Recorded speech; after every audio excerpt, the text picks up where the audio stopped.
ఖర్జూరాలు తినడం హెల్త్ కి మంచిదే, కానీ ఎండు ఖర్జూరాలు తింటే ఎన్ని హెల్త్ బెనిఫిట్స్ ఉన్నాయో తెలిస్తే మీరు ఇప్పటి నుంచే వీటిని తినడం స్టార్ట్ చేస్తారు. ఎందుకంటే ఎండు ఖర్జూరాల్లో ఉండే నేచురల్ షుగర్స్ ఇన్స్టెంట్ ఎనర్జీని అందిస్తాయి.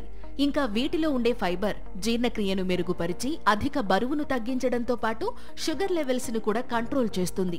ఇక వీటిలో ఉండే యాంటీ ఆక్సిడెంట్లు, విటమిన్లు ఇమ్యూనిటీని పెంచుతాయి. ఇంకా చెప్పాలంటే వీటిలో ఉండే మెగ్నీషియం, పొటాషియం బీపీని కంట్రోల్ చేసి హార్ట్ హెల్త్ ను మెరుగుపరుస్తాయి.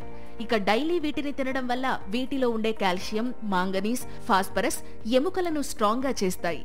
ఇంకా వీటిలో ఉండే విటమిన్ సి, యాంటీ ఆక్సిడెంట్లు స్కిన్ ను హెల్దీగా చేస్తే ఐరన్ రక్తహీనతను తగ్గిస్తుంది. ఇంకా వీటిలో ఉండే విటమిన్ B6 బ్రెయిన్ పనితీరును మెరుగుపరిచి జ్ఞాపక శక్తిని పెంచుతుంది. అలాగే వీటిలో ఉండే పాలీఫెనాల్స్ బాడీలో ఇన్ఫ్లమేషన్ ను తగ్గిస్తాయి.